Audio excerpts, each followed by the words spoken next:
freaking Jew. That means that I can cook matzo ball soup and arroz con habichuelas. Also, my Skype handle is Judo Rican. Feel free to add me if you want to get a transcript of this presentation. Okay, little quick background on me in case there's any psychology buffs in the audience today. My father was B.F. Skinner's last doctoral student at Harvard, and they used to conduct experiments on me when I was little. That is why I'm in therapy today. When I was 11, emphasis on accidentally burned down a building. And as a result, I spent 4 years in juvenile delinquent facilities. I got out when I was 16 and I started my first company. It was a drug company, like Pfizer, but illegal. And I actually became a target of the FBI. They put an undercover narc into all my classes to befriend me and try to infiltrate. And it didn't turn out well for me, but I ended up avoiding conviction and got kicked out of high school forever. But I made a surprise comeback when I was 18 and got into Boston Conservatory for singing and went on to New York and had a fairly successful career for several years as an actor and as a singer, and was even on a TV show on Comedy Central called Good God. That's me getting molested.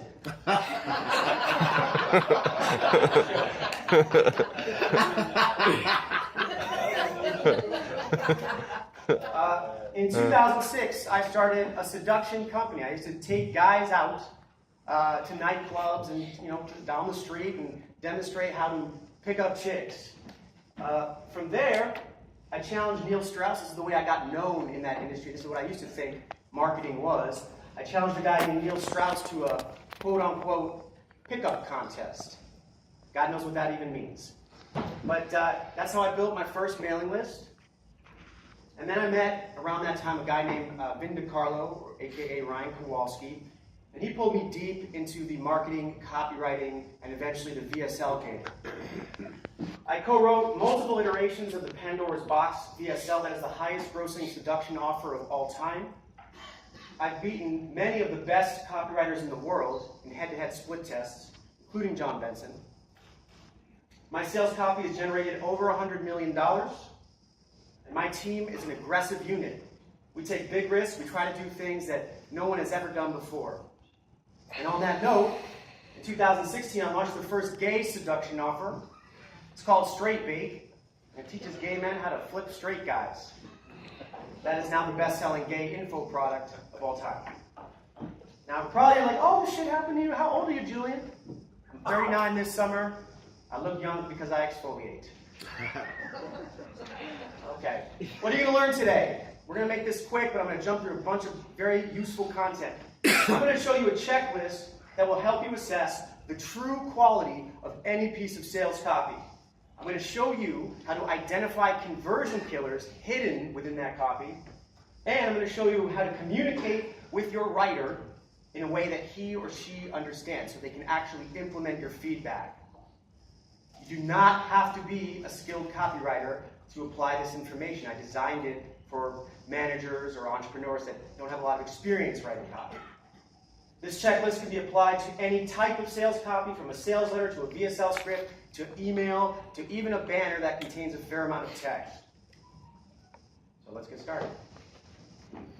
Okay, this is going to sound obvious, but know your market. Survey your buyers. Find out their biggest objections to buying your product. Find out their hopes, find out their dreams, their desires, all that information, especially objections. That's why I like to survey prospects separately to find out, well, why wouldn't you buy? Why didn't you buy? Make sure that your writer is then integrating these insights into the sales pitch, particularly objections. They have to be squashed in order for the prospect to buy. Okay. Here's a pro tip. Make sure to survey your buyers and prospects separately because there's almost always differences in their behavior patterns. So sometimes if you survey them all at once, you're going to get mixed information. Now this is kind of hard to read, so I'll try and read it out loud. But this is an excerpt from a crypto sales letter. It's an older letter. It's an older product. The letter sucks. But let me just read one part for you. Don't for 1 second think Bitcoin is a bubble, fad, or phase. It's here to stay long-term, as proven time and time again. So on the handling objections note that we were just talking about, what did he just do? The writer just brought up the biggest objection, that this is a bubble, that this is a fad. So does he handle it? No. He literally just says, he follows a claim, don't for 1 second think Bitcoin is a bubble, with another claim. The next sentence, that second sentence, it's here to stay long term, should be started with what word? What is the most important word in any piece of sales copy? Yes? Because? How did you know that? Heard you speak with some other time. My man. I'm free coaching for you, bro. Anyway, because the second sentence should have been followed by, or started with, because. And you need an explanation here, right? And then, on top of that, the writer makes it even worse. Not only does he not handle the objection, he creates a second objection when he says, it isn't controlled by any central authority or fat cat trying to manipulate the system for profit. Well, for me as a prospect, that creates another objection, because now I'm like, wait a minute, there's fat cats and powerful central authorities that don't like this. They're going to try to shut it down.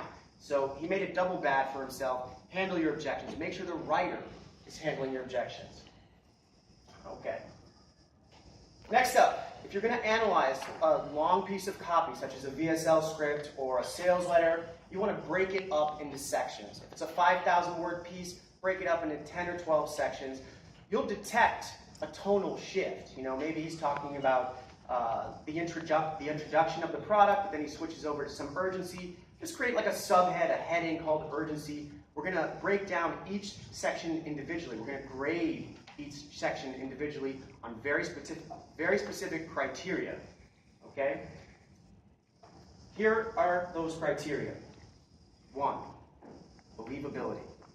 When you read that section, let's say we're reading a section about urgency. Read it out loud. Do you believe it? And then give him a grade. Give the writer a grade. A+, B-, D. You're going to feed back to him specifically with these 4 criteria. He's going to get 4 different grades for every section. The next one is logic. Does it make sense? As you read through it, every statement will build off of the next. There's a logic ladder, a chain of logic. It's very, very common for mid-level copywriters to have a hole in the logic somewhere that breaks the whole chain. It has to build on itself, nothing that contradicts a previous statement. 3, flow. Is that writing, is it smooth like honey? Or is it jagged and broken and hard to read? One test, a very simple test that a non-writer can use to recognize if this is good flow, is the zero mental RAM concept that I've developed. This concept basically is your brain has RAM, and when you're reading a letter or listening to a sales video, it should require 0 of your mental RAM. You should be drunk when you listen to it. You should be tired. You don't want to be paying full attention because the prospect's not paying full attention. That's how you know if the flow is good. The other option is his ideas are too complex, and in that case, you've got to get rid of complexity. Complexity in copy sucks. Lastly, excitement and intrigue. That's pretty self-explanatory, but it should be exciting, it should be intriguing, it should grab their attention and then hold their attention. So these are the 4 criteria that you are going to feed back to any copywriter with. You don't have to be a writer to use them. Give them a grade on each, and you're going to do that for every individual section on a longer piece of sales copy. Okay. Next, the claim credibility balance. You have to ask yourself as you're reading through it, is each claim preceded by and or followed by a strong credibility section? See, the bigger the claim, the bigger the credibility that's needed. So make sure that your writer isn't starting the piece off with some kind of a massive monster claim. In general, claims should start small and then gradually increase in size as you introduce more credibility. So I like to think of it like a small claim, then little credibility, then a little bit bigger of a claim, then more credibility, then a bigger claim. You work your way up that ladder. This is not for your checklist for the writer, but a technique that, by the way, let me just quickly interject, that is not my concept. That's Eugene Schwartz, one of the greatest marketers of all time. However, a technique I've added to the repertoire is something I call reverse gradualization. So doing small claim, credibility, slightly bigger claim, credibility, going up that ladder, That's gradualization. That's Schwartz. Reverse gradualization, that's me, is after a prospect purchases. He's bought your product, but his expectations are sky high. So we got to bring him back down to reality just a little bit, right? So let's say he bought like a weight loss pill from you. Maybe you include a letter in the box, or maybe if there's a members area or an email, that you start off with the heavy claims that you did, but in this video or in this script, you start to bring the strength of the claims down. Credibility, claim, we go back down the ladder. We have several videos that do that. We've gotten about a 20% reduction in refunds and chargebacks, and about a 2-week increase in stick simply by implementing a video or a letter that does that. That's a good tip. Now you might be wondering, when I say claim credibility, well, what is credibility? Here are some excellent examples of credibility. Testimonials is the most obvious one. Super strong logic that supports your claims. That's a great one. I love that one. To where you use a chain of logic after you make a claim that they have to agree with because the logic's so strong. That's going to take an A-level copywriter to do that. Next up, background story of the guru or product creator that punches up their accomplishments, science, etc. These are examples of how you will sandwich your claims in any pitch. Just make sure that your writer's doing that, basically. Next up, concept pitch is my favorite. Okay, the most crucial aspect of any great pitch, I believe, is the concept, the central thesis contained within it. You don't sell them on the product in the pitch. You sell them on this concept. And if they buy the concept, they'll buy the product. Now, before I show you an example of a really good concept, let me just show you 5 different criteria, or 5 different elements that a concept should contain. A great one. 1, it differentiates you from the competition, your USP. 2, it explains why the prospect has failed with other products, solutions, and reveals why yours will work. That's big. 3, it contains a big benefit. 4, it's hard to disagree with. When I write copy, I always try to write within the belief systems, the existing belief systems of the prospect. Never challenge those, because it's very hard to change somebody's mind. Lastly, it's got to sound super easy to do. So here's a little example that you will like. This is one of my offers. It teaches older men how to attract younger women. Now, when I was brainstorming for concepts originally, I had a bunch of mediocre ones. One of them was like, younger women really like older men who are confident. So I'm going to show you 10 visualizations to radically transform your confidence. That's pretty good. It's pretty good, but not great. Then I came up with a great one. Here it is. Some young women love older men. Some young women can't resist older men, but you don't know how to spot them. I'm going to give you X-ray glasses, an incredible psychological hack that will allow you to recognize these young daddy chasers with pinpoint accuracy. Now let's go back to our list. That differentiates from the competition. It's unique.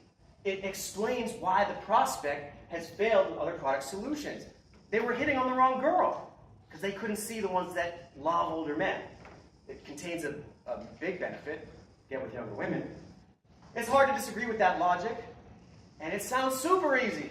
You just find the ones that are obsessed with you. I'll show you how to do it. Okay. Next technique. This is, again, this is a part of your checklist to see, is this a good piece of copy or not? The sentence length in general should be varied. So if the writer's sentences are all about the same length, it's bad. I think that good copy is like good jazz. It's got a rhythm that's constantly varying, constantly shifting. Bam, bam, bam, bam, bam, bam, bam, bam, bam, bam. That keeps the reader's attention. That keeps the listener's attention. So as you're looking at the piece, kind of architecturally, just look at the sentence lengths. They should be very varied. Here's an advanced tip. Match the rhythm of a particular sentence to the emotional tone of what is happening in the story. That's a fun one. Your writer may not be able to do that, but I can. Okay. Clicks on the dial. This is a Dan Kennedy concept. Basically, the concept is there's all these different techniques that you can use in copywriting. Urgency, scarcity, credibility, calls to action, strong content. There's tons of them. The Kennedy believed that the more techniques you can use in a pitch, the better it's going to convert. So don't ever feel like, oh, it's going to be too long, the piece is going to be too long. Listen, long copy does not convert if the copy sucks. If the copy's strong, long copy beats short copy. Also, just a side note, I've had so many affiliates come up to me from my own offers and say like, hey man, can you pop the button sooner? You know, we have VSLs, we wait to pop the call to action. No, we can't pop the damn button sooner. I've tested it. I've tested popping the button right away. I've tested popping the button at 2 minutes, 10 minutes, 12 minutes, 20 minutes. There's a magic place for every sales video. It differs.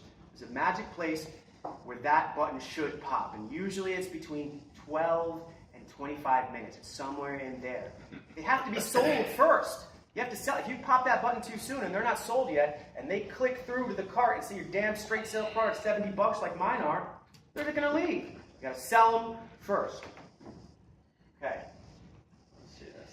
Here's a pro tip for VSLs. Anyone who's interested in producing a VSL, if it's a video or audio-based ad, actor selection is crucial. A good actor with the right voice can double conversion. So if you can do it, hire several different actors and split test them against each other. Also, you can find pretty good non-union actors at voice123.com and voices.com. Because I was an actor, I have experience with that. You can make a mistake very easily and hire someone that you think was good, and then you realize when they record your VSL that they're not good.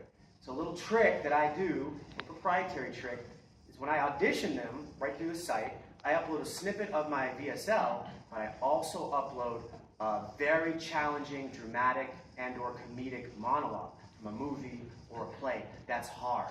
And I have them do that instead because I don't care so much about the quality of their voice. I care about their acting chops. I care about believability. Okay. Kind of went through this already. Yeah.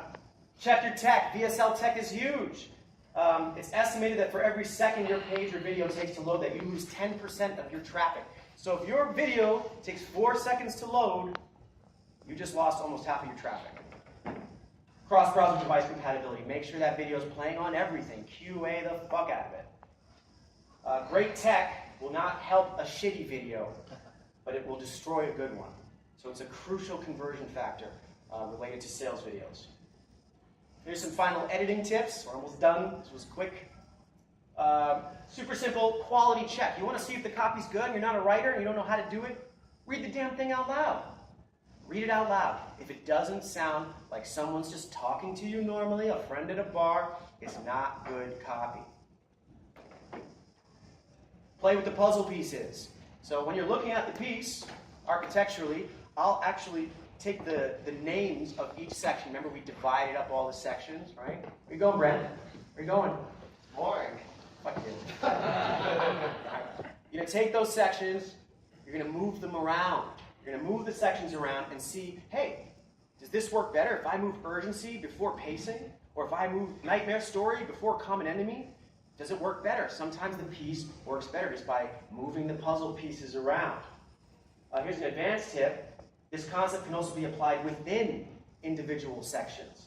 Ask yourself, would this sentence be stronger if I swapped it with this one?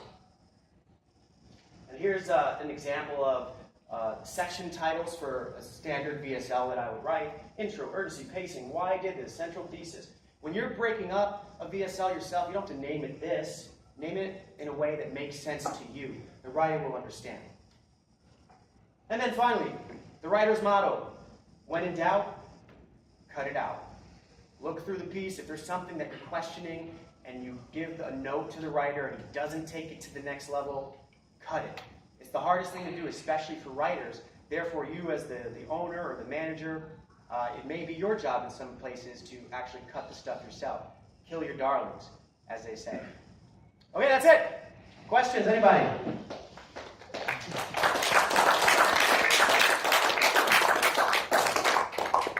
Anyone have any questions about this? Because I want to go get drunk.